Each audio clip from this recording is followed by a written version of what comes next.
খালেদা জিয়া সকালে মারা গেছে খবর শোনার পরে মানুষ বলতেছে না বিশ্বাস হয় না, অনেক আগে মারা গেছে। এরকম শুনতেছেন না?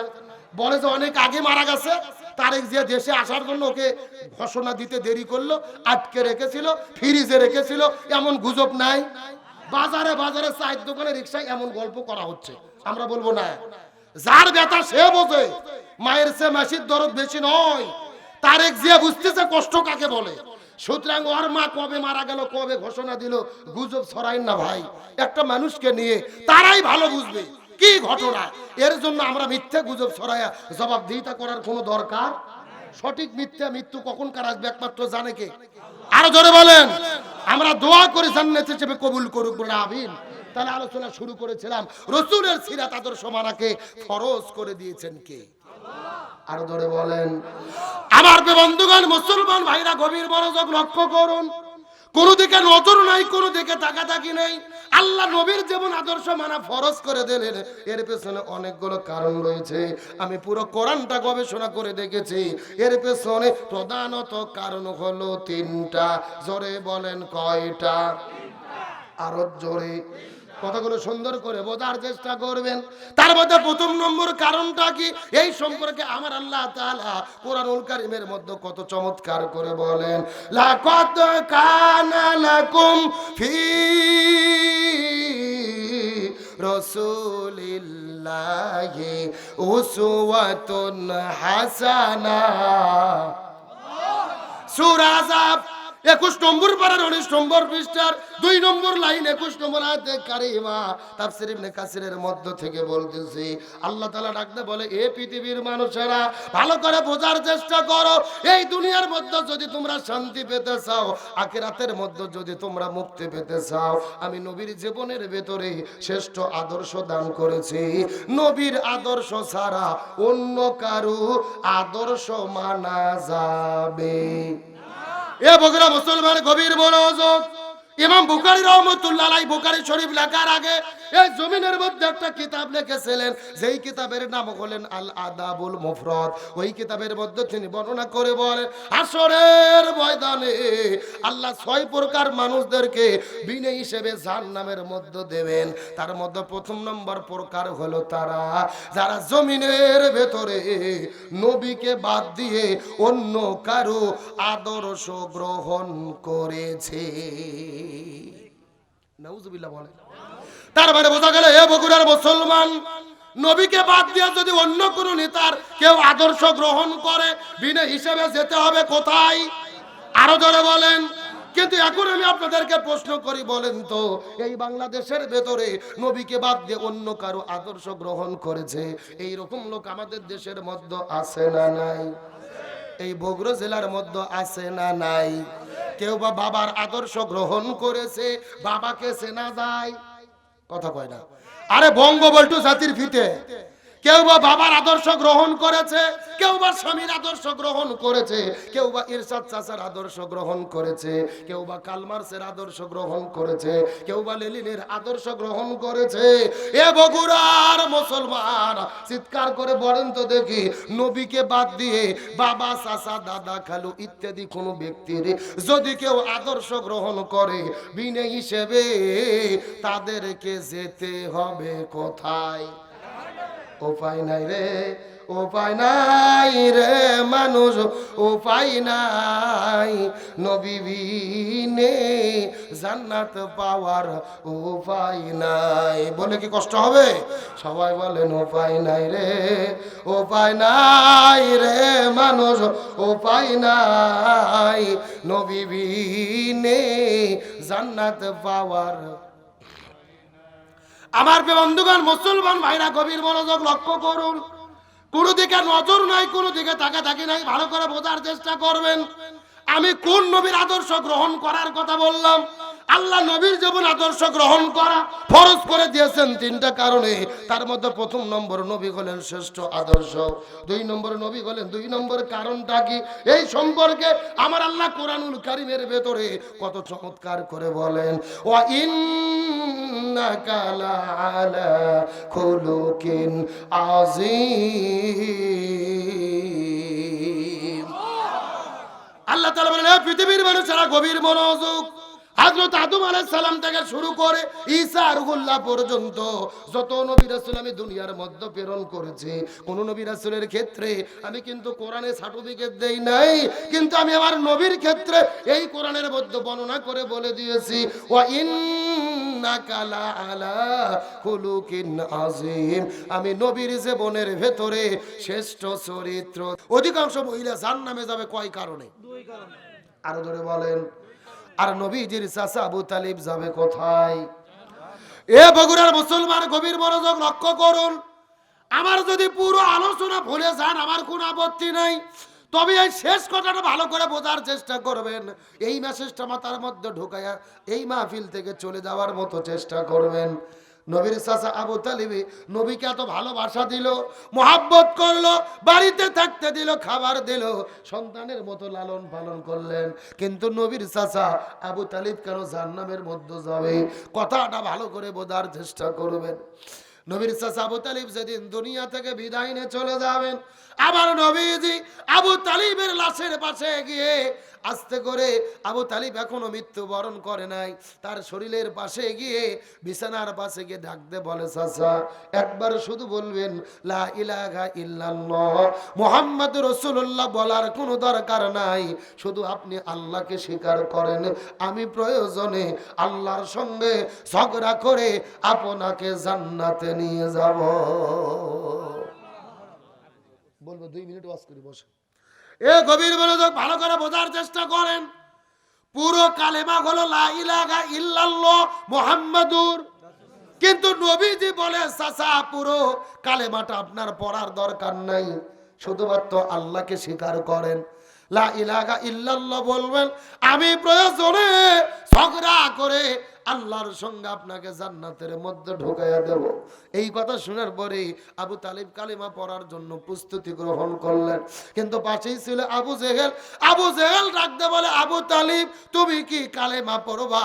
সারা জীবন বাপ দাদার ধর্ম পালন করলা, আজকে মুহাম্মাদের কথা শুনে বাপ দাদার ধর্মে কি চুলকালি লাগাবা?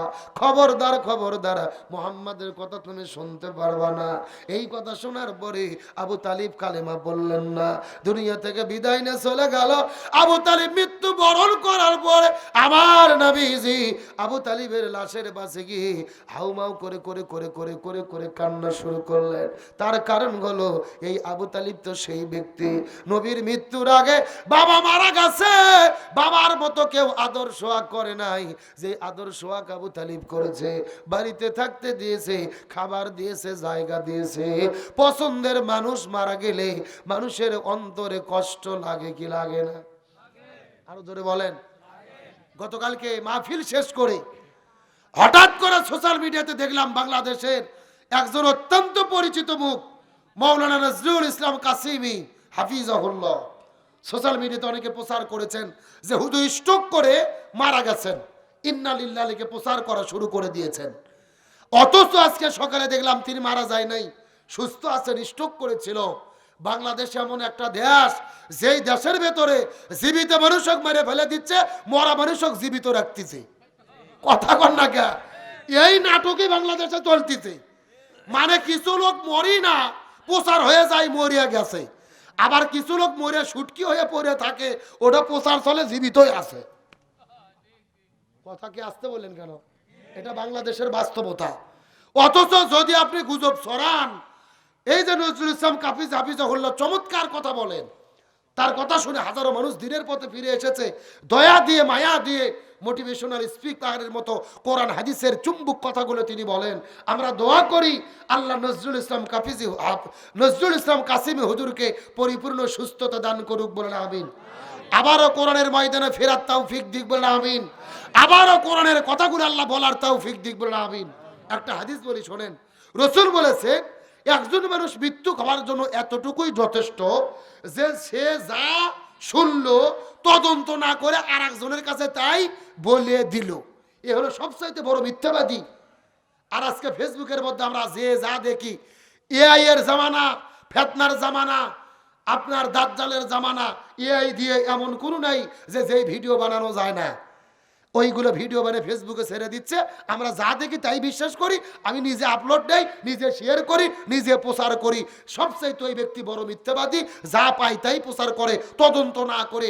আল্লাহ আমাদেরকে এই কাজ থেকে হেফাজত করুক, বলুন আমিন। আমার বন্ধুগণ, মুসলমান ভাইরা, গভীর মনোযোগ লক্ষ্য করুন। তাহলে আবু তালিব দুনিয়ার মধ্য থেকে বিদায় নিয়ে চলে গেলেন। আমার নবীজি লাশের পাশে দাঁড়িয়ে হাউমাউ করে কান্না করা শুরু করলেন। আল্লাহর কাছে কেঁদে কেঁদে ডাকতে বলে, আল্লাহ, আমার চাচা আবু তালিবকে আপনি মাফ করে দেন, তার নামটা জান্নাতের খাতার মধ্যে লিখে নেন। আল্লাহ বলে, ইয়া রাসূলুল্লাহ, আপনি কার জন্য হাত তুলেছেন? ওই লোকটা আপনার চাচা হয়। আমি আল্লাহ তাআলা ভালো করে জানি। আপনাকে বাড়িতে থাকতে দিয়েছে, খাবার দিয়েছে, সন্তানের মতো লালন পালন করেছে, আমি আল্লাহ সেটাও ভালো করে জানি। কিন্তু আপনি যখন আপনার চাচাকে কালেমা পড়তে বললেন, আপনার চাচা তো কালেমা পড়ল না। আমি আল্লাহ কোরআনে বলেছি, ওমা আতাকুমুর রাসূলু ফাখুযুহু ওমা নাহাকুম আনহু ফান্তাহু। নবী যা বলবে তা তোমাদের করতে হবে। আপনার চাচাকে আপনি কালেমা পড়তে বললেন, সে কালেমা পড়লো না। তার মানে বোঝা গেল আপনার চাচা আবু তালিব আপনাকে ভালোবেসেছে, কিন্তু অনুসরণ করে নাই। এই জন্য তার জন্য দোয়া করে কোনো লাভ হবে না। হেদায়েত চাইলেই আপনি হেদায়েত দিতে পারবেন না। হেদায়েতের মালিক হলাম আমি আল্লাহ। আমি যাকে খুশি হেদায়েত দান করি, যাকে খুশি হেদায়েত থেকে বঞ্চিত করি। সুতরাং কান্না করে কোনো লাভ হবে না রে। আপনার চাচা আপনাকে ভালোবেসেছে, কিন্তু অনুসরণ করে নাই। এই জন্য আমি আপনার চাচাকে মাপও করব না, আর কখনোই তাকে জান্নাতে দেব না। মুসলমান, এই আলোচনার দ্বারা কি বোঝা গেল? আপনাদেরকে প্রশ্ন করি, বলেন তো দেখি, আবু তালিব নবীকে যেই পরিমাণ ভালোবাসলো, শ্রদ্ধা করলো, মহব্বত করলো, লালন পালন করলো, আমরা সারা জীবন যদি চেষ্টা করি, নবীকে কি এই পরিমাণ ভালোবাসা দিতে পারবো? আরো জোরে বলেন। এত ভালোবাসা দেওয়ার পরে, এত মহব্বত করার পরেও কেন জাহান্নামের মধ্যে যাবে? তার পেছনে কারণ হলো একটা, নবীকে শুধু ভালোবেসেছে কিন্তু অনুসরণ করে নাই। এখান থেকে বোঝা গেল এই বাংলাদেশের ভেতরে 90% মুসলমান, নবীকে ভালোবাসার লোকের অভাব নাই। আমরা শুধু নবীকে মুখে মুখে ভালোবাসি, মসজিদের মধ্যে নবীর প্রতি দরুদ পড়ি, ইয়া নবী সালামু আলাইকা বলে জিলেবি বিতরণ করি, খিচুড়ি খাই, নবীর প্রতি দরুদ পাঠ করি। কিন্তু যারা শুধু মুখে মুখে নবীকে ভালোবাসবে কিন্তু নবীর আদর্শ দিয়ে জীবন পরিচালনা করবে না, এই সমাজে নবীর আদর্শ কায়েমের আন্দোলন করবে না, এই দেশের মধ্যে নবীর আদর্শ বাস্তবায়নে আন্দোলন করবে না, এদেরও পরিণতি ওই আবু তালিবের মতোই হতে হবে। নবীর চাচা আবু তালিব নবীকে ভালোবাসলেন, সন্তানের মতো লালন পালন করলেন, বাবার স্নেহ দিলেন, মহব্বত দিলেন, থাকার জায়গা দিলেন, ব্যবসা বাণিজ্য ছেড়ে দিলেন। তারপরও জান্নামে যাবে কারণ একটা, নবীকে ভালোবেসেছে, অনুসরণ করে নাই। সুতরাং আজকের বাংলাদেশে 90% মুসলমান মুখে মুখে নবীর উম্মাত দাবি করে, নবীর প্রতি ভালোবাসা জানায়, ইয়া নবী সালাম আলাইকা বলে, দরুদ পড়ে, কিন্তু নবীর আদর্শ দিয়ে নিজের জীবন চালাই না, পরিবার চালাই না, সমাজ চালাই না, রাষ্ট্র চালাই না, ওই নবীর আদর্শ বাস্তবায়নে এই জমিনে আন্দোলন করে না, এদেরও পরিণতি আবু তালিবের মতোই হতে হবে। এমন লোক আমাদের দেশের মধ্যে আছে না নাই? নবীর প্রতি ভালোবাসার লোকের অভাব নাই, কিন্তু নবীর আদর্শ এই জমিনে কায়েমে আন্দোলন করার কর্মীর বড় অভাব। তাহলে এই বাংলাদেশে কোরআন কায়েম হোক, রসুলের আদর্শ বাস্তবায়ন হোক, আমরা চাই কি চাই না? আরো জোরে বলেন, চাই কি চাই না? সুতরাং ব্যক্তি, পরিবার, সমাজ, রাষ্ট্র, রান্নাঘর থেকে শুরু করে সংসদ ভবন পর্যন্ত, জন্ম থেকে শুরু করে মৃত্যু পর্যন্ত প্রতিটা জায়গায় রসুলের আদর্শ, আল্লাহর কোরআনের বিধান মেনে চলতে কারা কারা রাজি? দুটি হাত আল্লাহকে তুলে দেখান, লিল্লাহি তাকবীর। আজকের আলোচনা কি আমূল হবে? আমরা মানে চলবো তো ইনশাল্লাহ? আগামী নির্বাচন পর্যন্ত আজকের ওয়াজ কি মনে থাকবে? আবার অনেক হয়তো মন খারাপ করলেন, হুজুর আবার ভোটের কথা বললেন কেন? আমার বাড়িতে যেই কোরআন আছে, ওই কোরআনের সূরা নিসার 85 নম্বর আয়াতে ভোটের কথা আছে। আপনাদের কুটুর বাড়ির কোরআনে নাও থাকতে পারে। হ্যাঁ, আছে আছে। আচ্ছা কি আছে আমি কি বলবো? সূরা নিসা 85 নম্বর আয়াত, আল্লাহর কোরআন বলেছেন মাইয়াশফা শাফাআতান হাসানাতান ইয়াকুল্লাহু নাসিবুম মিনহা। আপনি যেই লোককে ভোট দেবেন ওই লোক ভোট পেয়ে ক্ষমতায় যাওয়ার পরে যদি মসজিদ মাদ্রাসা করে, রাস্তাঘাট করে, জনগণের কল্যাণে কাজ করে, ভালো ভালো কাজ করে, ওই লোক ভালো কাজ করে যে সওয়াব পাবে, আপনি ওই লোককে ভোট দেওয়ার কারণে সমপরিমাণ সওয়াব আল্লাহ আপনার আমুল নামার ভেতরে লিপিবদ্ধ করে দেবে। একটু জোরে সুবহানাল্লাহ বলবেন না? পক্ষান্তরে আল্লাহ বলেন আপনি যেই লোককে ভোট দেবেন ওই লোক ভোট পেয়ে ক্ষমতায় যাওয়ার পরে যদি জনগণের চাল ডাল ঘুম চুরি করে খায়, রাস্তার রড বালু সিমেন্ট চুরি করে খায়, দেশের টাকা বিদেশের মধ্যে নিয়ে যায়, সিএনজি স্ট্যান্ড, বাস স্ট্যান্ড, টেম্পু স্ট্যান্ড দখল করে চাঁদাবাজি করে, অন্যায় অপকর্ম করে, ওই লোকটা অন্যায় করে যে পরিমাণ গুনাহ হবে আপনি ওই লোককে ভোট দেওয়ার কারণে সমপরিমাণ গুনাহ আল্লাহ আপনার আমুল নামার ভেতরে বিকাশ করে পাঠাইয়া দেবে। কথা কি বোঝা যায়? তার মানে বোঝা গেল একটা ভোটের কারণে জান্নাত হতে পারে, আবার একটা ভোটের কারণে জাহান্নামও হতে। কিন্তু আমাদের দেশে একটা কথা আছে, ভাই আমার ভোট আমি দেব যাকে খুশি। এটা সম্পূর্ণ কোরআন বিরোধী বক্তব্য। আমার ভোট আমি দেব যাকে খুশি তাকে দেব না।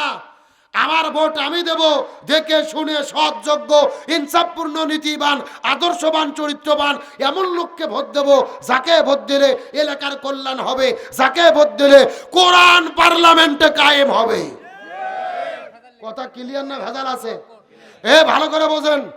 হাসরের ময়দানে লক্ষ্য করে দেখা যাবে এই যে এইরকম কিছু হাজী সাহেব হজ করছে 4 বার, মাথার টুপি, মুকুটদারি, তাদের আমুল নামার গলার মধ্যে দেখা যাবে 100টা সিমেন্টের বস্তা ঝুলানো। কিসের বস্তা? গ্রামের লোক বলবে কি খবর হাজী সাহেব 6 বার হজ করলেন, সিমেন্টের বস্তাকে গলার মধ্যে। চাচা বলবে এমন অকাম করছি রে, ওই ভোটের দিনে গোপন ঘরত যাই এমন লোক সিল মারছি, ও ক্ষমতার যাই 200 ব্যাগ সিমেন্ট চুরি করছে, আল্লাহ 100 ব্যাগ দিয়েছে ওর গলার ভেতরে, 100 ব্যাগ আমার গলার ভেতরে।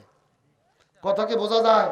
এরকম হুজুরের গলার মধ্যে হাসরের ময়দানে দেখা যাবে নারী ধর্ষণ করার গুণ লেখা। যেরকম সুবহানাল্লাহ, কে যেরকম নাউজুবিল্লাহ। গ্রামের লোক হুজুরকে ডেকে বলবে হুজুর এত বড় হুজুর সবসময় পাগড়ি পরে ঘুরতেন, তা আপনার আমুল নামার মধ্যে ধর্ষণের গুণ লেখা কেন? হুজুর বলবে ভাই এমন একটা অকাম করছি নির্বাচনের দিনে, গোপন ঘরত যাই এমন লোক সিল মারছি, ও ক্ষমতার যাইয়া 10টা সুন্দরী মেয়ে ধরে ধর্ষণ করছে, আল্লাহ 5টার গুণ দিয়েছে ওর আমুল নামার ভেতরে, 5টা গুণ আমার আমুল নামার ভেতরে। কথা কি বোঝা যায়? তার মানে বোঝা গেল আপনি যেই লোককে ভোট দেবেন ওই লোক যদি ভালো ভালো কাজ করে সওয়াবের অর্ধেক আপনি পাবেন, অর্ধেক সে পাবে। আর যদি গুণের কাজ করে অর্ধেক গুণ সে পাবে, অর্ধেক গুণ আপনি পাবেন। এখন আপনি গুণ চান না সওয়াব চান, এই জন্য কার পিছে ঘুরবেন, কার পিছনে রায় দেবেন, বাড়ির যে বুঝে শুনে চাচির সাথে চিন্তা ভাবনা করে সিদ্ধান্ত নিয়ে। কথা কর না কা? না না আমি বলবো না ঢাড়ি পাল্লাত ভোট দেন, ধানের শীষক দিয়েন না, এটা বলে আমি মার খাওয়ার জন্য এটি আসিনি। আমি কোরআনের বক্তব্য দিছি, ভালো লোক ভোট দিলে সওয়াব পাবেন, খারাপ লোক ভোট দিলে গুণ পাবেন। কি করবেন বাড়ির যে চাচির সাথে বুঝে শুনে সিদ্ধান্ত নেবেন। কথা ক্লিয়ার না ভেজাল আছে? আল্লাহ তাআলা আমাদেরকে সঠিক বুঝ দান করুক বলে আমিন। তাহলে বলেন অধিকাংশ মহিলা জাহান্নামে যাবে কয় কারণে? এত ছালু বলু করেন না, 1000 টাকা আবু বকর সাহেব দিয়েছে তো আমি বলবো, এত টেনশন করার কোনো দরকার নেই। আমার বন্ধুগণ মুসলমান ভাইরা গভীর মনোযোগ লক্ষ্য করুন। আমার নবী যে জিবরাইলকে বলেন হে ভাই জিবরাইল কোন 2টা কারণ অধিকাংশ মহিলা জাহান্নামের মধ্যে যাবে তোমাকে তোমার কাছে জানতে চাই। জিবরাইল ডাকতে বলে ইয়া রাসূলুল্লাহ এই 2টা কারণের মধ্যে প্রথম নম্বর কারণ হলো যেই মহিলাগুলো বাড়ি থেকে বের হয়ে আজরা পাজরা বের করে মাথার চুলগুলো ছেড়ে দিয়ে বেপরদা অবস্থায় রাস্তাঘাটে ঘোরাফেরা করে, এই সমস্ত মহিলাগুলো জাহান্নামের মধ্যে যাবে। তার মানে বোঝা গেল বেপরদা নারী যারা জাহান্নামে যাবে তারা এই শূন্যস্থান পূরণ বোঝেন না জোরে। বেপরদা নারী যারা, বেপরদা নারী তো বগুড়া জেলাত নাই, কুটুর বাড়ি একেবারেই নাই, হালি হালি। মুসলমান ভাইরা গভীর মনোযোগ, নবীজির মনটা বড় খারাপ হয়ে গেলেন। জিবরাইলকে জিজ্ঞেস করে বলেন এ ভাই জিবরাইল 2 নম্বর কারা জাহান্নামের মধ্যে যাবে বলো তো দেখি। জিবরাইল ডাকতে বলে ইয়া রাসূলুল্লাহ 2 নম্বর হলো ওই প্রকার মহিলাগুলো যেই মহিলাগুলো স্বামীর খেদমত করে না, স্বামীর কথা মতো চলে না, স্বামীর আনুগত্য করে না, এই সমস্ত মহিলাগুলো জাহান্নামের মধ্যে যাবে। তার মানে বোঝা গেল স্বামীর অবাধ্য স্ত্রী যারা জাহান্নামে যাবে। চিৎকার করে বলেন বেপরদা নারী যারা, স্বামীর অবাধ্য স্ত্রী যারা। এই জন্য নবী বলেছেন মহিলাদের 4টে আমল করতে হবে। এই 4টে আমল করলে আল্লাহ একটা জান্নাতের দরজা খুলে দেবে। 1 নম্বর হলো নামাজ, 2 নম্বর রোজা, 3 নম্বর স্বামীর খেদমত, 4 নম্বর পর্দা। 1 নম্বর নামাজ, 2 নম্বর রোজা, 3 নম্বর স্বামীর খেদমত, 4 নম্বর পর্দা। এই 4টা আমল যদি কোনো মহিলা করতে পারে আল্লাহ তাদের জন্য 8টা জান্নাতের দরজা খুলে দেবে। আল্লাহ আপনাদের এলাকার মহিলাদেরকে 4টা আমল করার মতো তৌফিক দান করুক, বলেন আমিন। আজকে আলোচনা করেছে আল্লাহ নবীর জীবনের আদর্শ মানা ফরজ করে দিয়েছেন। সুতরাং ব্যক্তি, পরিবার, সমাজ, রাষ্ট্র, রান্নাঘর থেকে শুরু করে সংসদ ভবন পর্যন্ত, জন্ম থেকে শুরু করে মৃত্যু পর্যন্ত আল্লাহর কোরআনের বিধান আর রাসূলের আদর্শ মেনে চলতে কারা কারা রাজি? কষ্ট করে আর একটা বার 2 হাত তুলে দেখা। লিল্লাহি তাকবীর। আজকের আলোচনার সারমর্ম, যেই নবীর আদর্শ দিয়ে মসজিদ চলবে ওই নবীর আদর্শ দিয়ে সংসদ ভবন চালাতে হবে। যেই নবীর আদর্শ দিয়ে মাদ্রাসা চলবে ওই নবীর আদর্শ দিয়ে সুপ্রিম কোর্টে বিচার করতে হবে।